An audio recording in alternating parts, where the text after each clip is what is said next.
Hello दोस्तों, आप सभी को गुलाब जामुन जैसी मीठी मीठी नमस्कार और इसी के साथ आप लोगों का स्वागत है मार्केट के पैचअप या ब्रेकअप शो में।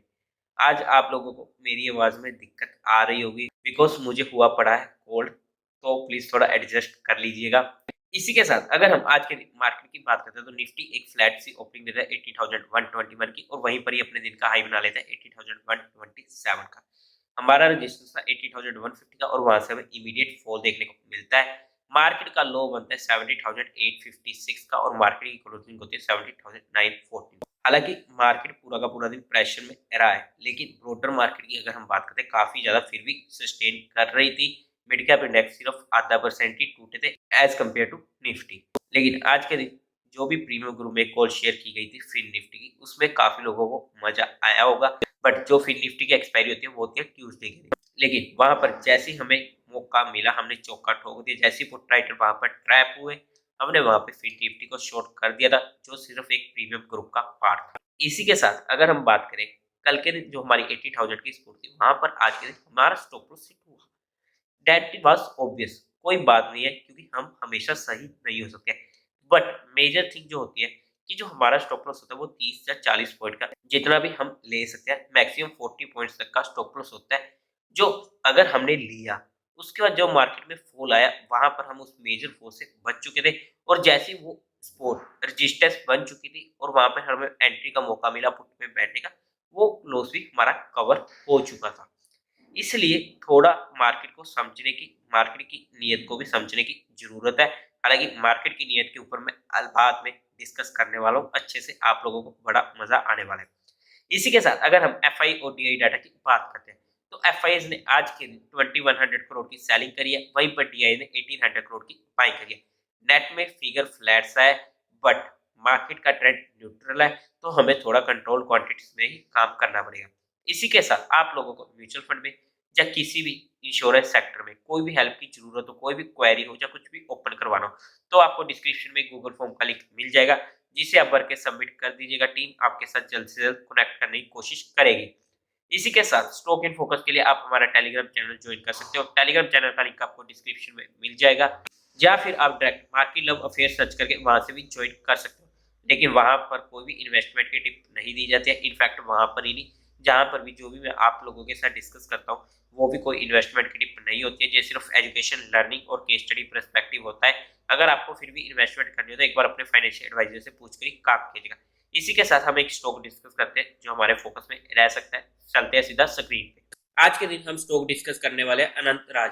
अगर आप इस चार्ट का पैटर्न देखोगे ना, काफी ज्यादा स्ट्रॉन्ग चार्ट ये चल रहे हैं। हालांकि जहां पर ये 200 मूविंग एवरेज के पास आया था तो वहां पर हमारे पास एक अच्छा मौका मिला था जहां पे हमें एंट्री मिलनी थी। लेकिन चलो अगर नहीं भी चूज किया वट एवर, उसके बाद जहां से इसने अच्छा बाउंस दिया क्योंकि काफी ज्यादा ओवरसोल्ड भी ये हो चुका था। और उसके बाद ये फिर से अब 2 दिन हो चुके हैं इसको टूटते हुए।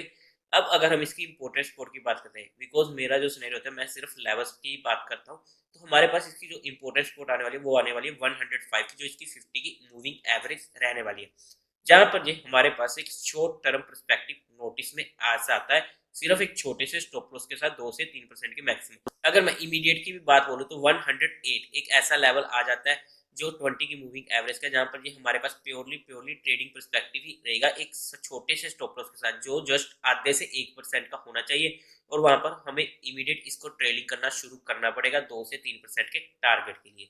50 की मूविंग एवरेज पर ये हमारे पास शॉर्ट टर्म परस्पेक्टिव आ जाता है। शॉर्ट टर्म का ही मतलब जहां पर सिर्फ अल्ट्रा शॉर्ट टर्म की मैं बात कर रहा हूँ, not for the positional term.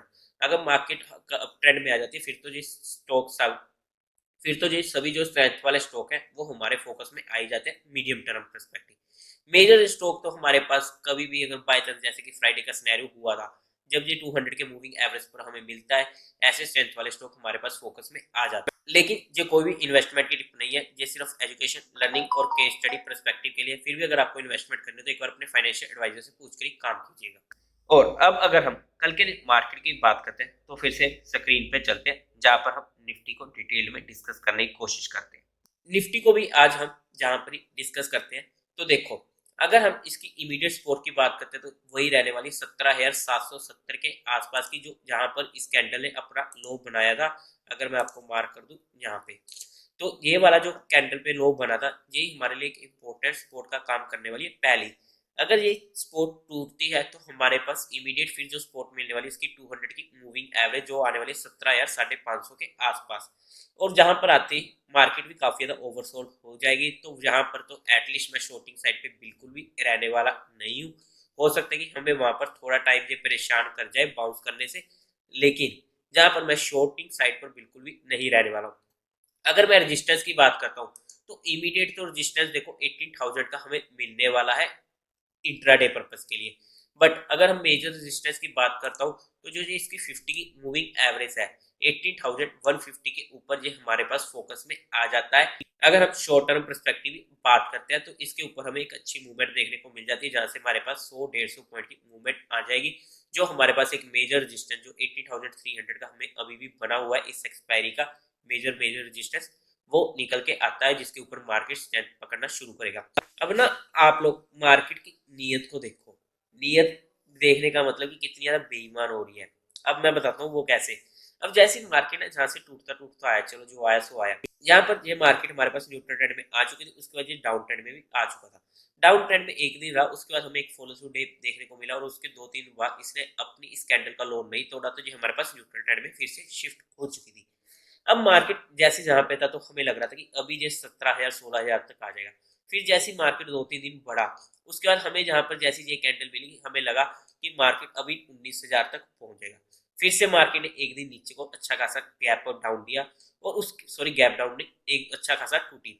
उसके बाद 2 दिन फिर मार्केट ऊपर को अच्छा खासा गई, हमें फिर से मार्केट में तेजी देखने को मिली। फिर से मार्केट लगातार टूटती गई और हमें लगा कि मार्केट खत्म। फिर कल के दिन हमें एक अच्छा मूव मार्केट में देखने को मिला कि चलो मार्केट 19,000 के लिए रेडी, और आज के दिन फिर से मतलब कि यही होता है न्यूट्रल मार्केट ट्रेंड। कहना क्या चाहता हूँ कि सपोर्ट और रेजिस्टेंस हमें यहाँ पर छोटे स्टॉप लॉस और छोटे टारगेट के साथ इसीलिए काम करना पड़ता है, जब तक हमें किसी भी साइड की कंफर्मेशन नहीं मिल जाती हमें उसके अकॉर्डिंग थोड़ा संभल के काम करना पड़ेगा। जैसे ही मार्केट अप ट्रेंड में आती है हम वहां पर अपनी क्वांटिटीज को भी बढ़ा देंगे, हमारी पोजीशन की टाइप भी बदल जाएगी, जहां पर हमारे पास मीडियम टर्म तक की पोजीशन आ जाएगी। अगर मार्केट डाउन ट्रेंड में शिफ्ट होती है तो वहां पर हमारा टोटली कैश में भी कन्वर्ट हो जाता है। यही सब कुछ इसीलिए कह रहा हूँ कि मार्केट की नीयत ही ऐसी चल रही है इस टाइम पे, कि जो मैं कहना चाहता हूँ कि ये न्यूट्रल ट्रेंड है ना, ऊपर नीचे काफी ज्यादा हमें वॉलीटिलिटी देखने को मिलेगी, एक दिन ऊपर एक दिन नीचे। हमें स्पॉट पर खरीदना पड़ेगा, रेजिस्टेंस पर बेचना ही पड़ेगा, और रेजिस्टेंस से अगर हम शॉर्ट भी कर सकते हैं, दोनों साइड की हमें अपॉर्चुनिटी मिलनी पड़ेगी। बट हमारे पास यहाँ पर स्टॉप लॉस काफी ज्यादा छोटे होने चाहिए। आई होप कि आप लोगों को मेरे ये पॉइंट जो मैं आप लोगों को समझाना चाहता हूँ मार्केट की जो ये नीयत है वो आपको अच्छे से समझ में आ चुकी होगी। इसलिए थोड़ा बहुत हमें काफी ज्यादा अपनी क्वांटिटीज को कंट्रोल करके काम कर लेना चाहिए। अगर मार्केट अप ट्रेंड में शिफ्ट होती है तो कोई दिक्कत की बात नहीं है, वहां पर हम अपनी क्वांटिटीज को इजीली बढ़ा देंगे। बट थोड़ा वेट एंड वॉच का भी हमारे पास टाइम होता है, जो हमें अभी के टाइम पे मार्केट में जरूरी है करना। तो आई होप कि आप सभी को ये चीजें समझ में लग चुकी होगी। तो इसीलिए हम बार बार डिस्कस करते आ रहे हैं कि मार्केट की जो नियत है ना, कभी ऊपर कभी नीचे। देखो ऐसा नहीं है कि अगर मार्केट अप ट्रेंड में आ जाएगी तब भी हमें वहां पर जर्क्स देखने को नहीं मिलेंगे, लेकिन वहां पर हमारे पास एक वॉलीटिलिटी कम हो जाती है और हमारे पास बाइंग अपॉर्चुनिटी रह जाती है, हमारा वहां पर माइंडसेट क्लियर हो जाता है। इसी तरीके से डाउन ट्रेंड में भी हमारा माइंडसेट क्लियर हो जाता है। ऐसा नहीं होता कि डाउन ट्रेंड में मार्केट तो सिर्फ नीचे गिरती रहेगी, वहां पर भी हमें स्ट्रॉन्ग बाउंस बैक देखने को मिलते हैं। बट न्यूट्रल मार्केट ट्रेंड एक ऐसा ट्रेंड आ जाता है जहां पर हमारे पास एक छोटी सी रेंज में मार्केट झिकझैक होता रहता है और काफी ज्यादा वॉलीटिलिटी हमें देखने को मिल जाती है। इसीलिए हमें वहां पर थोड़ा कंट्रोल क्वांटिटीज के साथ ही काम करना पड़ता है। तो देवी और सज्जनों, उम्मीद है आप लोगों को ये वीडियो अच्छी लगी होगी। तो इस वीडियो को लाइक कीजिएगा, शेयर कीजिएगा और चैनल को सब्सक्राइब जरूर कीजिएगा। Thank you very much.